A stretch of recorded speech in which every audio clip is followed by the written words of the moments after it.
하나님 아버지의 사랑과 우리 주 예수 그리스도의 은혜와 평강이 저와 여러분 심령 속에 말씀과 성령으로 충만하시기를 우리 주 예수 그리스도의 이름으로 간절히 축원합니다. 오늘은 구약성경 전도서 4장을 본문으로요. 부조리한 세상을 심판하시러 다시 재림하시는 주 예수 그리스도라는 제목으로 하나님의 귀한 말씀을 받도록 하겠습니다. 앞에서 인생의 모든 수고가 허무함을 교훈한 이 솔로몬 왕은 본문에서 불의함으로 가득 찬 나라와 사회의 모습을 보여주고 있는데요.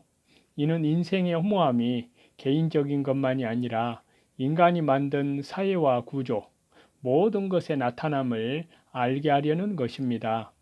세상에는 권세 있는 자가 설치고 힘없는 자는 억울함을 당해도 하소연을 할 수가 없습니다. 또한 열심히 노력하는 자보다 남을 속이는 자가 더 큰 이익을 얻으니까 참된 만족과 평안은 어디에도 없다는 것입니다. 또한 아무리 많은 부를 가졌어도 후손이 없으므로 희망이 없는 사람이 있고 참된 우정을 나눌 친구를 발견하기 어렵다는 것입니다. 그리고 모든 사람이 행복할 수 없고 반드시 성공하는 사람과 실패하는 사람이 생기게 마련이라는 말씀입니다. 더구나 날 때부터 권력과 부귀를 보장받은 자가 있는 반면에 어떤 사람은 피지배자로 태어나며 권력을 잡은 자라도 영원하지 않고 뒤에 오는 권력자에 의해 배척받게 마련입니다. 이로써 전도서를 기록한 솔로몬 왕은 인간 사회의 모든 것이 허무하며 참된 만족을 얻을 수 없다고 선언하고 있습니다. 먼저 1절인데요. 이 세상에서는 힘 있는 자들이 연약한 자들을 많이 학대합니다. 부자가 가난한 자를 학대하고 권세자들이 세력 없는 자들을 학대하고 채권자가 채무자를 재촉하고 학대하며 윗사람이 아랫사람을 학대하는 일이 많습니다. 가정에서도 가혹한 시어머니가 며느리를 학대하고 또 못된 며느리가 시어머니를 학대하는 경우도 있습니다. 무자비한 남편이 아내를 학대하고 잔인한 아내가 남편을 학대하는 경우가 있습니다. 이방 민족이나 나그네를 학대하는 사람도 있습니다. 학대받는 자는 눈물을 흘리며 도움을 구해도 도와주거나 위로해 줄 사람이 없습니다. 학대받는 자들을 도와주고 위로해 주실 분은 하나님밖에 주 예수 그리스도밖에 없습니다. 하나님만이 학대받는 자를 위로해 주고 학대하는 자를 심판하십니다. 2절과 3절인데요. 세상에서 학대당하는 일이 얼마나 괴롭고 슬픈 일인지를 말해줍니다. 억울하게 학대를 당하는 사람은 차라리 죽는 것이 나으며 차라리 나지 않았더라면 좋았을 것이라는 생각이 납니다. 그래서 요한계시록 9장 6절에 말씀하시기를요. 그날에는 사람들이 죽기를 구하여도 얻지 못하고 죽고 싶으나 죽음이 저희를 피하리로다 라는 말씀도 있습니다. 이것은 죽는 것이나 태어나지 않는 것을 찬성하는 말이 아닙니다. 단지 학대받는 것이 얼마나 괴로운가를 말하고 있는 것 뿐입니다. 그러나 성도들은 그러한 극한 학대와 고난 속에서도 하나님의 위로와 도움을 받고 심령으로 낙을 누리며 창성해 나갑니다. 그 모든 학대와 고난을 믿음으로 이길 수 있습니다. 또 때가 되면 하나님께서 그 학대 가운데에서 건져주십니다. 그래서 구약성경 다니엘서 3장에 보시면요. 사드락과 메삭과 아벳느고를 하나님께서 풀무불에서도 건져주셨습니다. 4절인데요. 사람이 욕심으로 공교한 수단을 써서 재물을 많이 얻거나 성공을 했을 경우 이웃이 좋게 여기지 않고 시기하고 비방도 합니다. 그는 재물 때문에 이웃이나 친구를 잃게 되기 때문에 그러한 재물은 헛되다는 것입니다. 그래서 잠언 16장 8절에요. 적은 소득이 의를 겸하면 많은 소득이 불의를 겸한 것보다 나으니라 라고 말했습니다. 그러므로 사람은 재물을 많이 얻는 것보다 선을 행하는 것이 중요합니다. 또 재물이 늘어날 때 그것으로 하나님의 일을 하고 또 주님의 나라와 복음을 위해서 쓰임받고 모든 사람에게 선을 베풀면 하나님과 모든 사람이 기뻐하고 유익이 됩니다. 5절인데요. 사람의 수고가 헛되다고 해서 손을 거두고 자기가 할 일을 하지 않는 우매자는 자기 살을 먹는 것과 같이 자멸하고 만다는 말씀입니다. 자기 할 일을 하지 않고 먹는 것은 자기 살을 깎아먹는 생활입니다. 이러한 사람은 마침내 패망하고 맙니다. 6절인데요. 재물을 조금 가지고 있으면서 평온한 생활을 하는 것이 많은 재물을 가지고도 더 많게 하려고 욕심으로 수고하는 것보다 낫습니다. 성도는 자족하는 것을 배워야 되고 하나님이 적게 주든 많이 주든 그것을 가지고 올바로 쓸 줄을 알아야 합니다. 적은 것을 가지고 올바로 쓰며 감사하면서 평안하게 사는 사람이 참으로 행복한 사람입니다. 그러한 사람은 하나님께서 많은 것을 주어도 올바로 하나님 나라와 복음을 위해서 사용할 수 있습니다. 적은 것으로 만족하지 못하는 사람은 많은 것으로도 만족할 수 없습니다. 많아질수록 욕심이 커지기 때문에 더욱더 모자라게 됩니다. 7절과 8절인데요. 아들도 없고 형제도 없으니 아무도 없이 홀로 있지만 이것은 눈에 아들도 형제도 아무 사람도 보이지 않고 돈만 보이고 자기 하나만을 위하는 개인주의자를 가리키는데요. 이러한 사람은 돈을 모으느라고 열심히 수고하여 부하게 되어도 그것은 헛된 것뿐이라는 것입니다. 그 돈이 그 사람에게 만족함을 주지 못하고 죽을 때 위로를 주지 못하고 또 가지고 가지 못하기 때문에 참으로 헛된 것이 아니겠느냐 하는 겁니다. 그가 죽을 때 내가 누구를 위하여 수고하고 내 심령으로 낙을 누리지 못하게 하는고 라고 한탄할 수밖에 없습니다. 그때에도 후회해도 아무 소용이 없습니다. 이런 사람은 참으로 가련한 사람입니다. 주 예수 그리스도의 십자가 영원한 속량함 안에서 하나님께 회개하고 올바로 할 때가 다 지나가고 만 것입니다. 그러므로 사람이 이 세상에 사는 동안에 하나님을 섬기고 가족이나 이웃에게 자기 할 도리를 올바로 하고 물질을 하나님과 사람 앞에 올바로 쓰며 심령의 낙을 누리는 것이 중요합니다. 그러면 죽을 때 후회가 없을 것입니다. 9절인데요.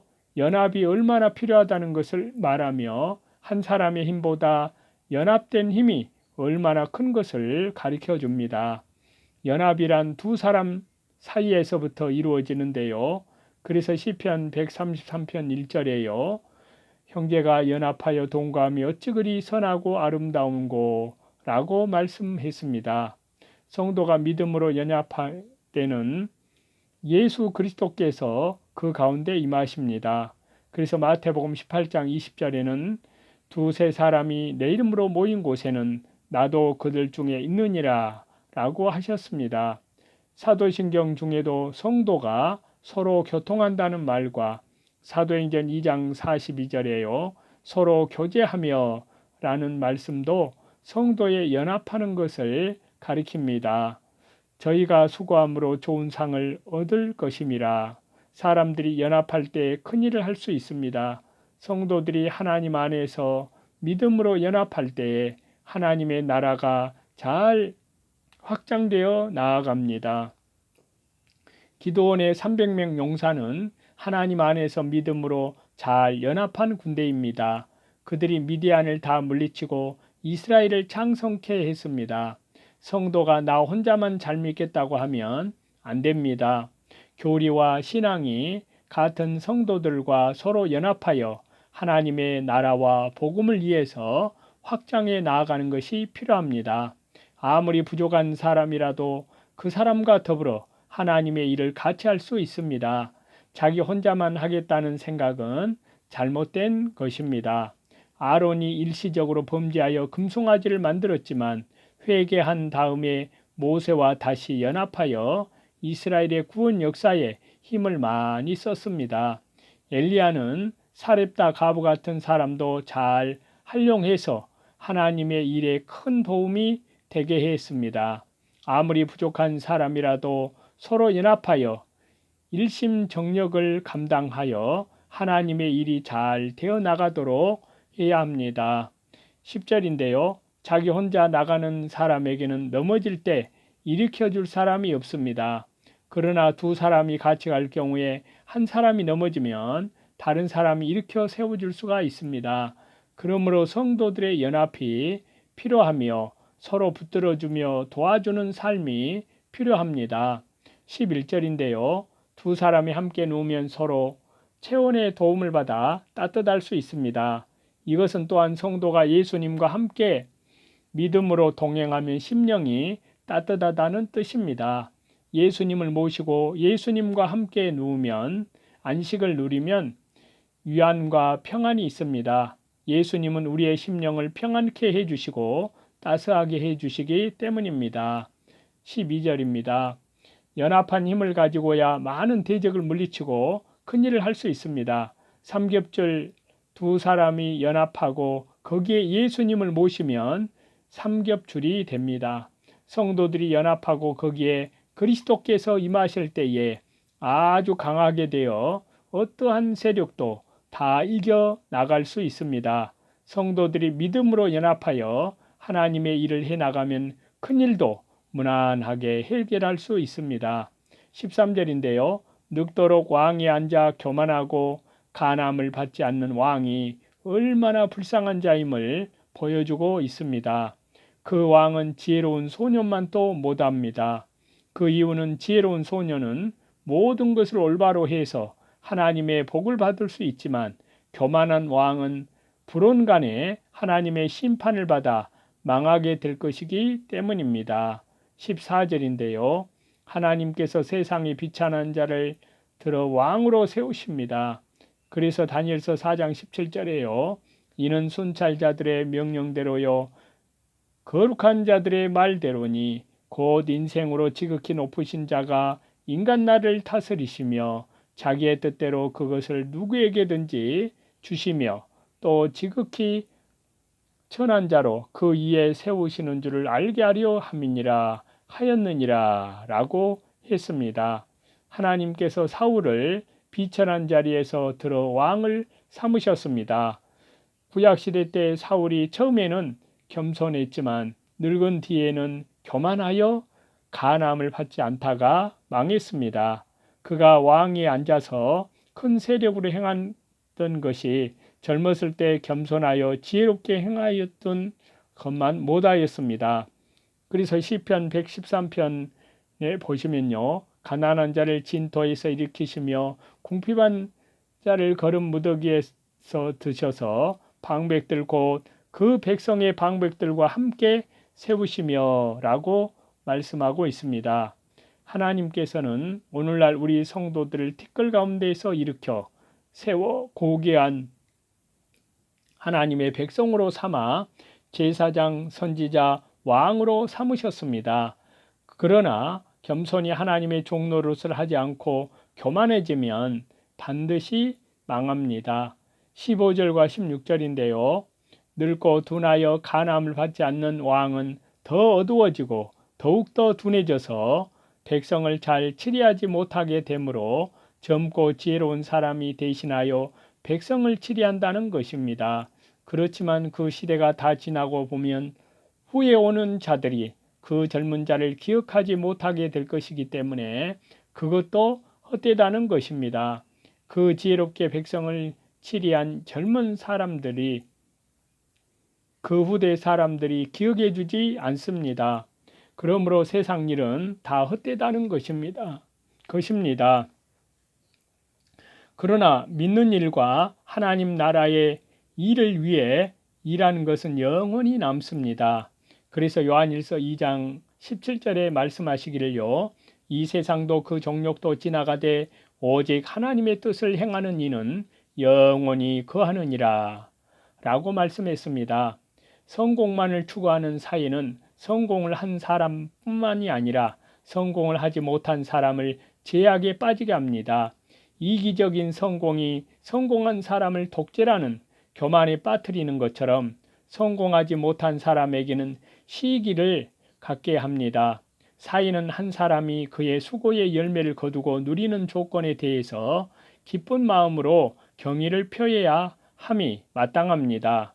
그러나 성공만을 지향하는 이기적인 사이는 성공하는 과정 속에 필연적으로 악을 낳기 때문에 서로 간의 불신만을 조장합니다. 그러므로 성공한 사람은 경의의 대상이 되기보다는 다른 사람들의 시기하는 시기의 표적이 됩니다. 서로 사랑하며 존경하는 사이를 만들기 위해서 우리는 정당한 목적과 합당한 방법을 가지고 일을 해야 할 것입니다. 유능하고 자격 있는 사람이 그의 가치를 인정받을 때 급격하게 신분 상승을 할 수 있습니다. 이 전도서를 기록한 솔로몬 왕은 가난한 소년이 늙은 왕을 대신하여 곤자에 오를 수 있다고 말합니다. 그러나 이러한 갑작스런 행운이 인생을 가치 있게 하지 못합니다. 그들의 승리는 일시적일 뿐이요 아무리 많은 사람을 다스릴지라도 세월이 흐르면 그도 늙은 왕처럼 잊혀지게 될 뿐입니다. 세상은 인생을 가치 있게 만들 것만 같은 그러한 환영들이 많이 있습니다. 전도자는 부와 권력 등이 그러하다고 말합니다. 이러한 것들은 인생을 결코 가치 있게 만들어주지 못하고 우리에게 기쁨을 주지 못합니다. 너무 많은 부와 재물은 행복이 아니라 오히려 고통이라는 모순된 삶의 모습들이 인생의 허물을 예증하고 있음을 전도서를 기록한 전도자 솔로몬은 지적합니다. 인류는 가장 큰 재앙인 전쟁을 막기 위해 국제연맹이나 연합이라는 기구를 만들었지만 지금도 지구상의 전쟁은 끊이지 않고 일어나고 있습니다. 이는 인간의 노력으로는 도무지 참된 평화를 이룰 수 없음을 교훈해 줍니다. 현대인들은 오늘도 좀 더 발전된 기술 문명이나 합리적인 제도를 통해서 인류의 낙원을 만들고자 하지만 이 모든 노력은 헛된 것일 뿐입니다. 하나님을 떠난 인간은 본질적으로 제약된 존재이기 때문입니다. 그러나 세상의 물질 문명이나 제도를 통해 희망찬 내일을 기대해서는 안 됩니다. 오히려 세상 사람들에게 하나님 없는 삶이 얼마나 허무한 것인지를 복음 사경회를 통해서 전하고 그들로 하여금 참된 구원을 주시는 하나님께 돌아오도록 전도하시는 저와 여러분이 다 되시기를 다시 재림하시는 우리 주 예수 그리스도 이름으로 기도드리옵나이다. 아멘.